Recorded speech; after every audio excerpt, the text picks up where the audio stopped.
Chapter 29. Money from Mr. Ivory. Soon after Denny's visit, a Mrs. Thornton requested Andrew to call and see her daughter Sybil, who had hurt her foot. When Andrew examined her foot, he decided that the only way to cure the trouble was by a simple operation. "I should have this done before the foot gets worse," he advised Mrs. Thornton.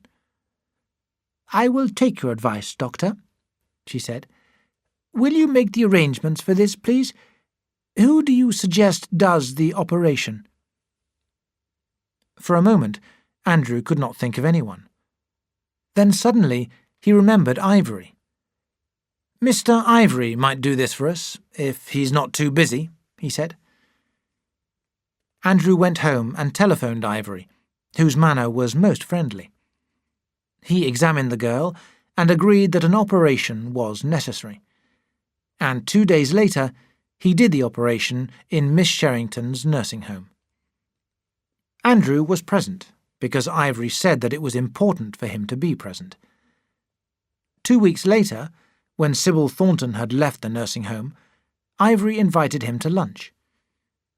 During the meal, he suggested to Andrew, "Leave the money arrangements for the operation to me. I hear that the Thorntons are very rich. I can charge them more than you can." He paused. There is another matter that I ought to mention. Sybil's tonsils are in a bad state. Did you examine them?" No, I didn't." "Oh, they're very bad. I hope you don't mind, but I told Mrs. Thornton that we would take out Sybil's tonsils as soon as the weather is warm."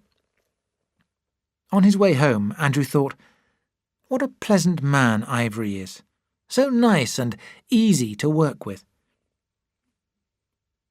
About a month later, while he was having tea with Christine, the afternoon post brought him a friendly letter from Ivory, enclosing a cheque for £20. Andrew looked at the cheque in surprise. He had done nothing to help Ivory at the operation.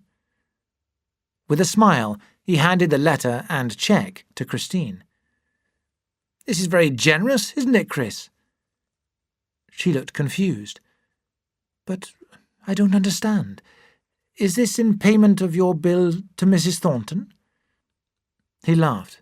No, this is an additional payment for the time that I spent at the operation. I earned this just for being there." She put the cheque on the table. "It seems a lot of money for doing nothing." "Well, why not? The Thorntons are very rich. They can easily afford it." When Andrew had gone, Christine looked at the cheque again. She had not realized that he was working with Ivory. Suddenly, all her worries returned. How fond of money he had become.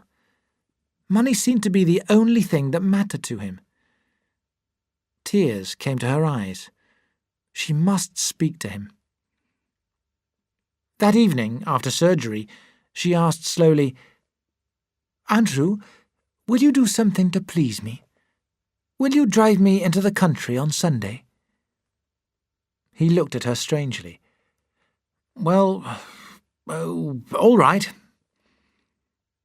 On Sunday, a fine spring day, they drove to a village a few miles from London, where they ate their lunch, which they had brought with them by some woods.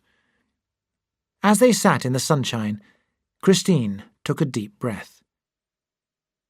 "Andrew, dear," she said, "I want to speak to you. Money isn't the only thing in life. Please listen to me, please.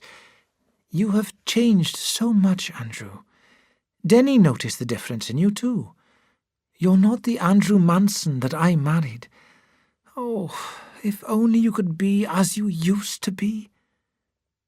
"What have I done wrong now?" Andrew shouted.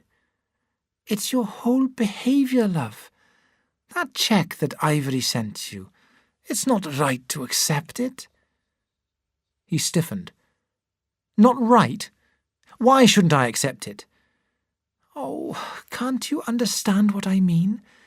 You're doing all the things that used to make you so angry with other doctors.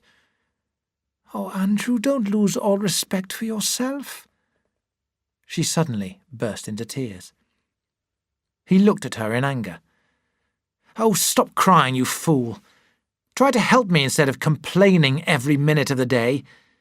You talk as if I were a criminal. I only want to succeed. Don't mention this nonsense to me again." "All right," she cried. "I won't. But I warn you, one day you will be sorry." They hardly spoke to each other for the rest of the day. Towards the end of the week, Andrew went to tea with Mrs. Lawrence, who always seemed to approve of his actions. "Why," suggested Mrs. Lawrence, "don't you rent a room in this part of London for this high-class practice that you are so anxious to develop? Many more people with money would come to you if you had a room in this area." Half an hour later, as Andrew drove home, he thought about Mrs. Lawrence's suggestion. It was a good idea. Without saying anything to Christine, he began to search for a room in the West End of London. When he found one, about a month later, he told her at breakfast, "It may interest you to know that I have rented a room in Welbeck Street. I shall use the surgery here for people who have not much money, and my new room in the West End for my rich patients."